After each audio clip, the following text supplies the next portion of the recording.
उत्तराखंड में अंकिता हत्याकांड को लेकर उत्तराखंड प्रदेश की राजनीति पहले से ही उफान पर है। वहीं अब झबरेड़ा क्षेत्र की राजनीति में भी सियासी पारा चढ़ता नजर आ रहा है। एक और प्रदेश अध्यक्ष महक सिंह और दूसरी और उत्तराखंड सरकार में दर्जा प्राप्त राज्य मंत्री झबरेड़ा पूर्व विधायक देशराज कर्णवाल के बीच आरोप प्रत्यारोप एक दूसरे पर जुबानी जंग का दौर लगातार तेज होता जा रहा है। आजाद समाज पार्टी के प्रदेश अध्यक्ष महक सिंह ने राज्य मंत्री देशराज कर्णवाल पर तीखा हमला बोलते हुए आरोप लगाया कि वह बहुउद्देशीय शिविरों के माध्यम से जनता को गुमराह कर रहे हैं। महक सिंह का कहना है कि गांव-गांव लगाए जा रहे इन शिविरों में किसी भी समस्या का वास्तविक समाधान नहीं हो पाता, जिससे शिविरों में पहुंचने वाली जनता निराश होकर लौटने को मजबूर है। उन्होंने आरोप लगाया कि जब कोई व्यक्ति राज्य मंत्री से सवाल पूछता है तो वह जवाब देने के बजाय नारेबाजी कराने लगते हैं।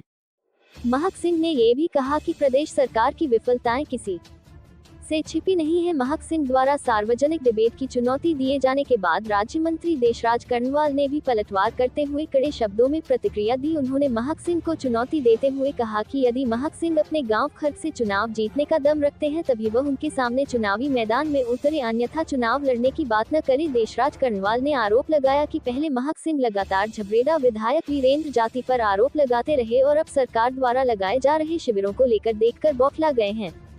उन्होंने ये भी आरोप लगाया कि महक सिंह भगवानपुर क्षेत्र में राकेश परिवार से चंदा लेते हैं, इसी कारण उनमें अपने ही क्षेत्र से चुनाव लड़ने का साहस नहीं है। कुल मिलाकर झबरेड़ा विधानसभा क्षेत्र की राजनीति एक बार फिर गर्मा गई है। आजाद समाज पार्टी और सत्ताधारी भाजपा के राज्य मंत्री आमने सामने हैं और दोनों ही पक्ष एक दूसरे पर तीखे आरोप लगा रहे हैं। आने वाले दिनों में ये सियासी टकराव और तेज होने के आसार नजर आ रहे हैं, जिसका सीधा असर झबरेड़ा क्षेत्र की राजनीति पर पड़ सकता है। लोगों ने आपके लिए संघर्ष किया, आपको ताकत देने के लिए काम किया। आज वही लोग इस फैक्ट्री में अपने लिए संघर्ष कर रहे हैं। आज वही लोग आपके सामने हाथ फैलाए बैठे हैं। 16 महीने का वेतन इन लोगों का आपने रोका हुआ है। सोच कर देखिए, जिस घर का चूल्हा चौका आपके फैक्ट्री के पैसे से चलता था, जो मजदूर आपकी फैक्ट्री में काम करके अपने बच्चों की फीस भरता था, जो मजदूर आपकी फैक्ट्री में काम करके अपने बच्चों को 2 वक्त की रोटी देता था, 16 महीने से वो मजदूर परेशान है और कोई अधिकारी कर्मचारी सुनने को तैयार नहीं है, कोई सरकार का नुमाइंदा सुनने को तैयार नहीं है। ये गांव-गांव जाकर शिविर लगा रहे हैं और गरीबों की बात सुन रहे हैं, लेकिन गरीबों की बातों का, उनकी समस्याओं का एक भी समाधान सरकार के लोगों के पास में नहीं है। अच्छा, जो आजाद समाज पार्टी के खरक के रहने वाले महक सिंह हैं, बिल्कुल वो पहले जाति राम जी को, जो हमारे माननीय विधायक हैं, और कांग्रेस के बारे में तीखा बोलते थे, क्योंकि उन्हें ये पता था कि शायद विधायक जी झबरेड़ा में हस्तक्षेप नहीं करेंगे। तो वो केवल और केवल आप उनके बयान निकालिए सारे के सारे, तो जाति जी कांग्रेस वो उनके बारे में बुराई करते घूमते थे, क्योंकि काम उसे कुछ है नहीं।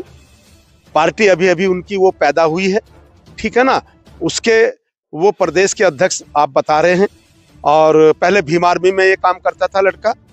तो ये, क्योंकि ये खरक का रहने वाला है, ये अगर मेरी बुराई कर रहे हैं तो मैं आपके माध्यम से एक बात कहना चाहता हूँ आरिफ साहब, कि जिस गांव के रहने वाले हैं उस गांव में ये मेरा चुनाव करवाए, मैं भी लड़ूं और वह भी लड़े, एक सार्वजनिक चुनाव करवाए। अगर ये मेरे से वहां पर जीत गया तो चुनाव लड़ ले आके, और ये हार गया तो फिर चुनाव ना लड़े। ये कह रहा ना, आपने मुझे बताया, ये चेतावनी दे रहे हैं कि मैं मुकाबला करूंगा। जिस गांव के रहने वाले हैं, मैं उसी गांव से चुनाव लड़ूं, ये भी उस गांव से चुनाव लड़े, वोटिंग कराए उस गांव की। अगर ये जीत गए तो मैं चुनाव नहीं लड़ूंगा। और अगर, जबकि ये जिस गांव का रहने वाला है उस गांव में तो इसकी अच्छी पैठ होनी चाहिए ना। जिस विधानसभा का ये रहने वाला है, इसे वहां से चुनाव लड़ना चाहिए ना, भगवानपुर से। वहां तो इसके छेरे लगते हैं ममता राकेश और सुबोध राकेश के सामने, क्योंकि उनसे ये पैसे खाता है, उनसे ये चंदा लेता है। उस चंदे पे और लोगों के जिस तरह के आरोप इन पे लगते हैं, मैं क्या कहूँ, आपको पता है। तो ये गाड़ियों में घूमता है। इसकी स्थिति क्या थी पहले, ये आपको पता है। अब क्या है वो भी आपको पता है। जनता में क्या मैसेज है ये भी आपको पता है। तो मियां साहब, ये लड़का जो है ये छिछोरा है, ये कुछ भी बोल देता है। अपने आप को सुर्खियों में लाने के लिए। अच्छा, कि संत शिरोमणि सतगुरु रविदास जी का मैं नारा लगाता हूं तो वो गलत है, ये कहते हैं। मैं बाबा साहब भीमराव अंबेडकर जी का नारा लगाता हूं तो वो गलत बता रहे हैं, तो जनता जवाब देगी उनको। मैंने ये कैंप बाबा साहब डॉक्टर भीमराव अंबेडकर समाज कल्याण बहुउद्देश्य शिविर बाबा साहब अंबेडकर जी के नाम पर लगाने शुरू किए, क्योंकि समाज कल्याण का अधिकतर जो संबंध है वो गरीबों से है। गरीब की कल्याण की योजनाएं समाज कल्याण के अंतर्गत आती है। अनुसूचित जाति की जितनी भी योजनाएं हैं उनको मैं गांव में जाकर के सोल्व कर रहा हूं, इसलिए इनके पेट में दर्द हो रहा है, विपक्षी दलों के पेट में दर्द हो रहा है। अब जन जन की सरकार जन जन के द्वार। अब तो ऐसा मुख्यमंत्री जी ने कर दिया है ये ऐतिहासिक कार्यक्रम कि 28 विभाग वहां पर मौजूद होते हैं और 28 के 28 विभागों के अधिकारी कर्मचारी वहीं समस्याओं का समाधान करते हैं। सैकड़ों समस्याओं का समाधान प्रतिदिन हो रहा है। राज्य मंत्री जी हैं देशराज करणवाल जी, भाई दर्जाधारी मंत्री हैं। उनकी एक वीडियो मैंने देखी थी कि मैंने इकबालपुर मिल का समाधान करा दिया है, तो मैंने यहाँ अभी अपने वक्तव्य में एक बात रखी कि भाई एक बार उन्हें जो नारा वो देते हैं कि सरकार चली गरीब के द्वार, एक बार इन गरीब के द्वार भी आकर देखो। जो गरीब 16 महीने के वेतन को लेकर परेशान हैं, इनके घरों में खाने को अनाज के दाने नहीं हैं, इन गरीबों का हाल भी सरकार के इन नुमाइंदों को, माननीय राज्य मंत्री जी को आकर इनका हाल लेना चाहिए, या खाली जुमलेबाजी करते हैं, झूठ बोलते हैं, अथाह झूठ बोलते हैं। सरकार के पक्ष में माननीय मंत्री जी इतना झूठ बोलते हैं कि शायद आज तक इतना झूठ किसी ने नहीं बोला होगा। तो ये चीज़ें गलत हैं। जो लोग यहाँ पर परेशान हैं उनकी बातों को सुनने के लिए आना चाहिए, या खाली मीडिया में बैठकर भाषणबाजी करना ठीक नहीं है कि मीडिया में बैठकर बोल दिया कि हमने जो है जो चीनी मिल यहाँ इकबालपुर के अंदर है उसका जो बकाया धनराशि किसानों की, मजदूरों की, कर्मचारियों की है वो हमने दिलवा दी है। तो ये कर्मचारी धरने पर क्यों बैठे, मेरा ये सवाल।